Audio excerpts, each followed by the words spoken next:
మొదటిగా తండ్రి దేవుడికి ప్రభువైన యేసుక్రీస్తు నామమున స్తుతులు స్తోత్రాలు సమర్పించుకుంటూ చేరొచ్చిన మీ అందరికీ ప్రభువైన యేసుక్రీస్తు నామమున వందనాలు సమర్పించుకుంటూ నేను ఎదుర్కొంటాను. మనం గత 2 వారాలుగా క్రైస్తవుల గురించి ఆలోచన చేసుకుంటూ ఉన్నాం. మన యొక్క జీవితాలు ఎలాగున్నాయి, నేను క్రైస్తవుడిగా జీవిస్తున్నానా లేదా అనేటువంటి విషయాలను మనం ఆలోచన చేసుకుంటూ వస్తున్నాం. క్రైస్తవులు ఎవరు, ఎలాంటి క్రైస్తవులు అనేటటువంటి 2 పాఠాలు నేర్చుకోవడం జరిగింది. ఈ యొక్క దినమందు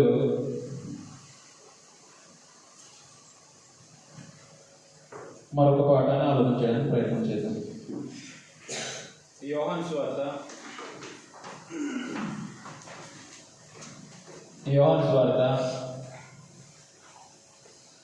15వ అధ్యాయము. యోహాను సువార్త 15వ అధ్యాయం 19వ వచనంలో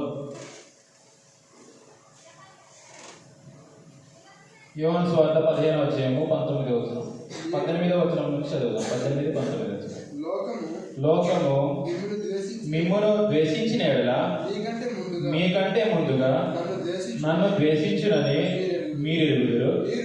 మీరు లోక సంబంధులైన ఎడల లోకము తన వాటిని స్నేహించును. అయితే మీరు లోక సంబంధులు కారు, నేను మిమ్మల్ని లోకము నుండి ఏర్పరచుకుంటుని, అందుచేతనే లోకము మిమ్మల్ని ద్వేషించున్నది. ఇక్కడ ప్రభువైన యేసుక్రీస్తు తన శిష్యులైనటువంటి వారిని ఉద్దేశించి ఏమని మాట్లాడుతున్నాడు అంటే, మీరు లోక సంబంధులు కారు. మనము ఎవరు క్రైస్తవులని ఆలోచన చేసేమనంటే, శిష్యుడైన వాడు మాత్రమే క్రైస్తవుడుగా పిలువబడటానికి అర్హుడు. ఇక్కడ శిష్యులైన వారిని ఉద్దేశించి ఏమని మాట్లాడుతున్నారు అంటే, మీరు లోక సంబంధులు కారు అని అంటున్నారు. అంటే క్రైస్తవులు లోక సంబంధులు కారు.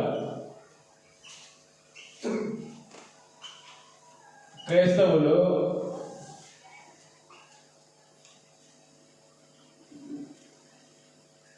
లోక సంబంధులు కారు.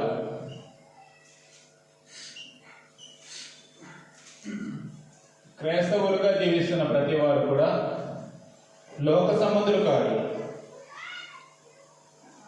లోకంలోనే జీవిస్తూ ఉంటారు, కానీ లోక సంబంధులుగా జీవించాలని అంటారు. అందుకని ఇక్కడ ప్రభువైన యేసుక్రీస్తు ఏమని అంటున్నాడు అంటే, మీరు లోక సంబంధులైన యెడల లోకము తన వారిని స్నేహించడం, అయితే మీరు లోక సంబంధులు కారు. క్రైస్తవులు లోక సంబంధులు కారు. మనం క్రైస్తవులుగా జీవిస్తున్నామా అయితే లోక సంబంధులుగా జీవించకూడదు. లోకంలోనే జీవిస్తాము, కానీ లోక సంబంధులుగా జీవించకూడదు. క్రైస్తవులైన ప్రతి వారు కూడా లోక సంబంధులుగా జీవించకూడదు. ఎందుకనంటే, హెబ్రీయులకు రాసిన పత్రిక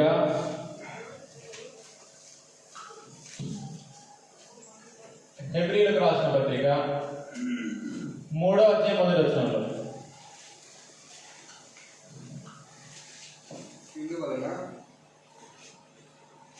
మనము మొదటి పాయింట్గా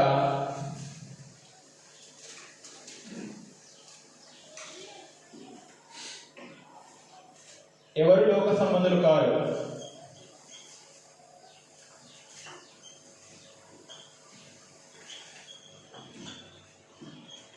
ఎవరు లోక సంబంధులు కారో ఆ యొక్క విషయాన్ని ఆలోచించేద్దాం. మొదటిగా ఎవరు లోక సంబంధులు కారు అంటే, హెబ్రీయులకు రాసిన పత్రిక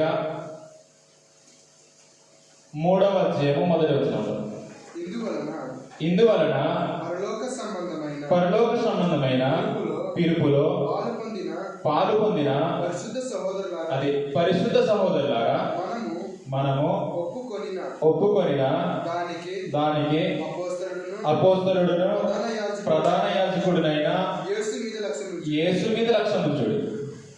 ఎవరు లోక సంబంధులు కారు అంటే, పరలోక సంబంధమైన పిలుపులో పాలు పొందినవారు. పరలోక సంబంధమైన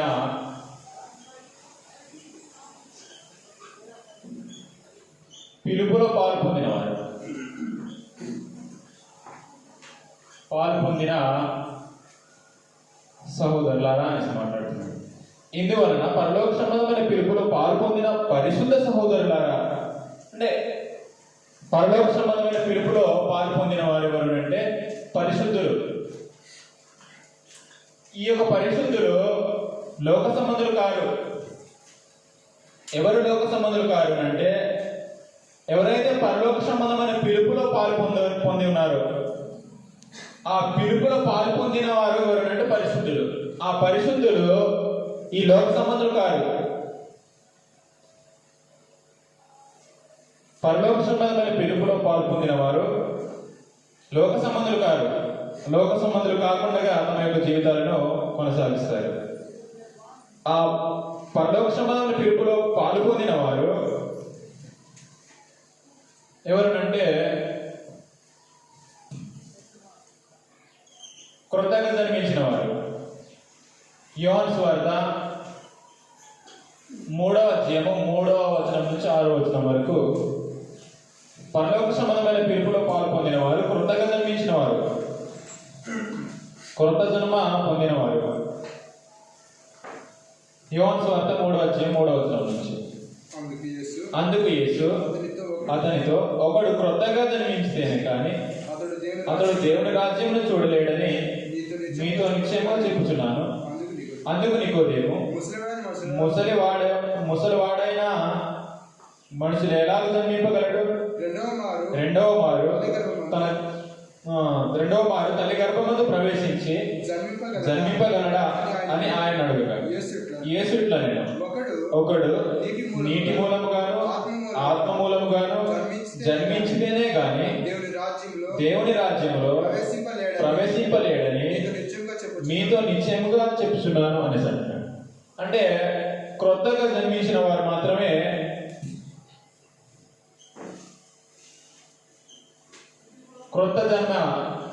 క్రొత్తగా జన్మించిన వారు, క్రొత్త జన్మ ఎత్తిన వారు మాత్రమే క్రొత్తగా జన్మించిన వారు. క్రొత్తగా జన్మించిన వారు పరలోక సంబంధులు కారు, లోక సంబంధులు కారు. క్రొత్తగా జన్మించిన వారు దేవుని యొక్క రాజ్యంలో ప్రవేశించిన వారు. 5వ వచనంలో ఒకడు నీటి మూలంగాను ఆత్మ మూలంగాను జన్మించితేనే గాని దేవుని రాజ్యంలో ప్రవేశింపలేడు అని చెప్పాడు. అంటే జన్మించిన వారు దేవుని యొక్క రాజ్యంలో ప్రవేశించిన వారు. దేవుని యొక్క రాజ్యంలో ప్రవేశించిన వారు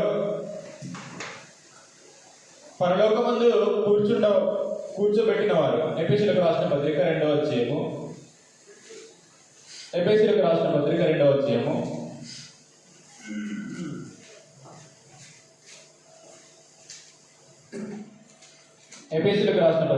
అధ్యాయము 7-8 వచనాలు లేదా 6-7 వచనాలు. క్రీస్తు యేసునందు ఆయన మనకు చేసిన ఉపకారం ద్వారా అత్యధికమైన తన కృపా మహాదైశ్వర్యమును రాబో యుగములలో కనపరచు నిమిత్తము. ఈ విషయాన్ని మీరు గుర్తించాలి. 7వ వచనం, క్రీస్తు యేసునందు మనలను ఆయనతో కూడా లేపి, అది పరలోకమందు ఆయనతో కూడా కూర్చుండబెట్టిన, పరలోకమందు కూర్చుండబెట్టిన వారు లోక సంబంధులు కాదు.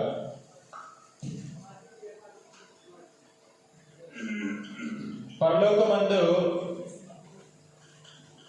ఆయనతో కూర్చుండబెట్టాను.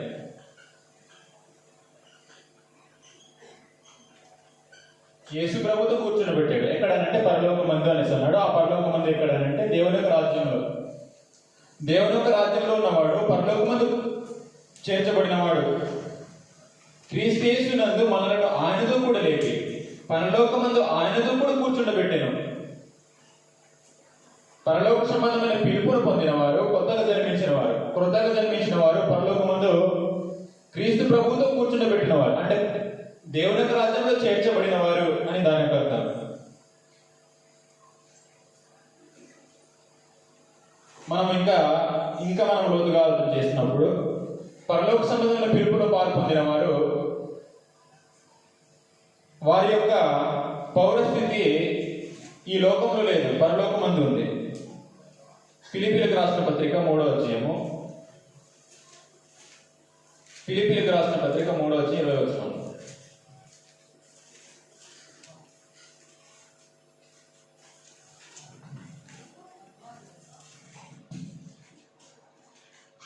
ఫిలిప్పీలకు రాసిన పత్రిక 3:20. మన పౌరస్థితి అది మన పౌరస్థితి పరలోకమందున్నది.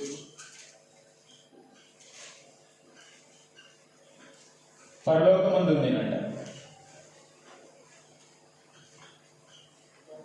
అంటే పరలోకమందు పౌరత్వం కలిగినటువంటి జనులు ఎవరు అంటే క్రైస్తవులు. అందుకని మనం ఆలోచిస్తుంది ఏమిటంటే క్రైస్తవులు లోక సంబంధులు కాదు, మరి ఏ సంబంధులు అని ఆలోచన చేస్తున్నప్పుడు క్రైస్తవులు పరలోక సంబంధులు. ఎవరు లోక సంబంధులు కాదు అంటే క్రైస్తవులు. పరలోక సంబంధమైన పిలుపులో పాల్పొందిన పరిశుద్ధులు క్రైస్తవులు, క్రొత్తగా జన్మించిన వారు, పరలోకమందు ఆయనతో కూడా కూర్చుండబెట్టిన వారు, వారి యొక్క పౌరస్థితి పరలోకమందు ఉంది. కాబట్టి లోకంలో జీవిస్తున్నారు, కానీ పరలోక సంబంధులుగా లోకంలో జీవిస్తున్నారు. పరలోక సంబంధంగా వాళ్ళు పరలోక సంబంధమైన జీవితాన్ని జీవిస్తున్నారు అన్నట్టు లోకంలో. కాబట్టి మనం ఇందులో గుర్తించాల్సింది ఏమిటంటే మొదటి పాయింట్గా ఎవరు లోక సంబంధులు కారు అంటే క్రైస్తవులు. క్రైస్తవులైన వారు లోక సంబంధులు కారు.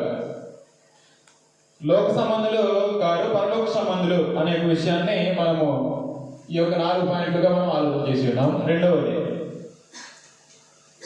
పరలోక సంబంధులైతే క్రైస్తవులు పరలోక సంబంధులైతే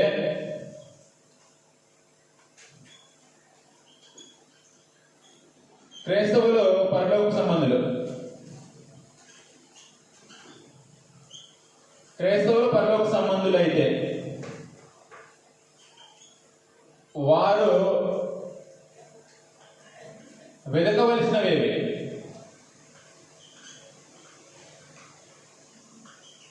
క్రైస్తవులు పరలోక సంబంధులైతే వారు వెతకవలసినవి ఏమి వెతుకుతారు? వారి యొక్క జీవితమే పరలోక సంబంధమైన జీవితంగా ఉంది. పరలోక సంబంధమైన పిలుపులో పాల్పొందిన వారు, క్రొత్తగా జన్మించిన వారు, పరలోకమందు యేసు ప్రభుతో కూర్చుండబెట్టిన వారు, వారి యొక్క పౌరస్థితి పరలోకంలో ఉంది. క్రైస్తవులు పరలోక సంబంధులైతే వారు వెతకవలసినవి ఏమి వెతకాలి?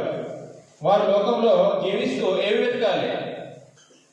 హెబ్రీయులకు రాసిన పత్రిక వారు వెతకవలసినవి ఏంటో మనము చదువుదాం. హెబ్రీయులకు రాసిన పత్రిక 11వ అధ్యాయము 13వ వచనం నుంచి మనం చదువుదాం. వారి యొక్క పౌరసత్వము భూలోకంలో లేదు. వీరందరూ ఆ వాగ్దానముల ఫలము అనుభవింపకపోయినను దూరం నుండి చూచి వందనము చేసి తాము భూమి మీద పరదేశులను యాత్రికులనై ఉన్నామని ఒప్పుకొని విశ్వాసం గలవారై మృతి నొందిరి. 14వ వచనం గమనించాలి. ఇలాగు చెప్పువారు అది తమ స్వదేశములో వెతుకుచున్నామని విశదపరుచుతున్నారు కారా అని అంటున్నాడు. మనం గమనించాల్సింది ఏమిటంటే క్రైస్తవులైన వారి యొక్క పౌరస్థితి భూలోకంలో లేదు. ఎలాంటి ఏ యొక్క పౌరసత్వాన్ని వారు కలిగి ఉన్నారంటే పరలోక సంబంధమైన పౌరసత్వాన్ని కలిగి ఉన్నారు కాబట్టి వారు వెతకవలసింది ఏమిటంటే స్వదేశాన్ని వెతుకుతున్నారు.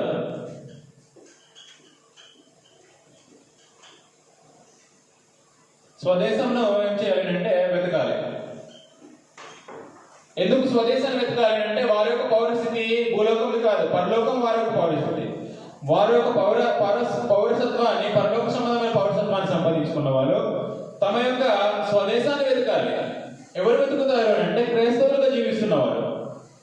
క్రైస్తవుల యొక్క జీవితం ఎలా ఉంటుంది అంటే భూమి మీద ఒక యాత్రికుడి యొక్క జీవిత విధానం, ఒక యాత్రికుడు ఒక పరదేశి యొక్క జీవన యొక్క శైలి భూలోకమందు అలాగూ జీవిస్తారన్నమాట.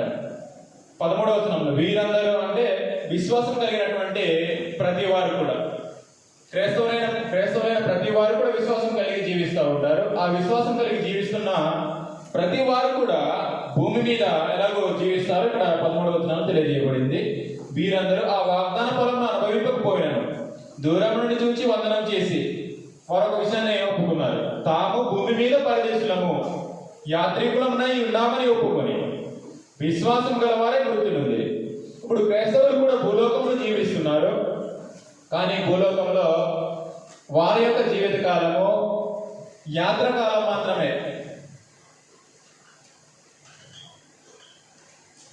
పరదేశులు యాత్రికులు మాత్రమే.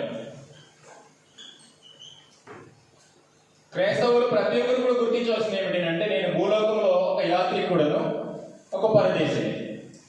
నా పౌరసత్వము పరలోకమందు ఉంది.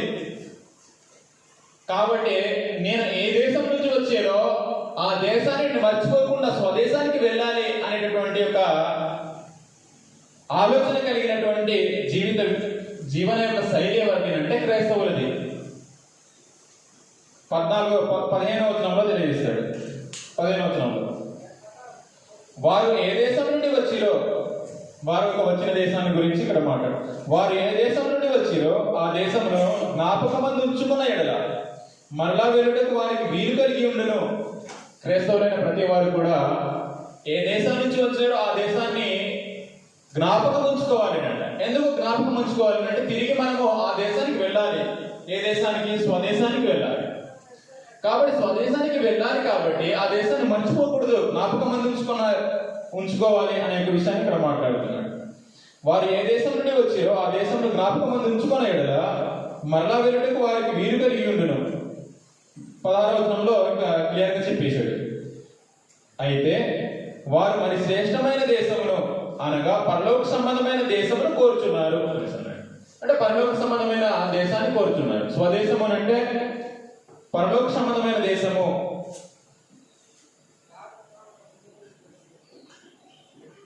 పరలోక సంబంధమైన దేశం, దానికి పరలోక సంబంధమైన దేశమే వారి యొక్క పౌరస్థితి. మన పౌరస్థితి పరలోకమందు ఉంది అనేసి అన్నాడు. అంటే క్రైస్తవుడుగా జీవిస్తున్న ప్రతి వాడు కూడా లోక సంబంధులు కాదు కాబట్టి వారు పరలోక సంబంధులుగా జీవిస్తుంటారు. వారు పరలోక సంబంధులుగా జీవిస్తున్న ప్రతి వారు కూడా వారు వెతకవలసింది ఏమిటంటే స్వదేశాన్ని వెతుకుతాడు. స్వదేశాన్ని వెతకాలి. క్రైస్తవుడైన ప్రతి వాడు కూడా స్వదేశాన్ని వెతకాలి. ఇంకా దేన్ని వెతకాలి అంటే, కొలసీలకు రాసిన పత్రిక 3వ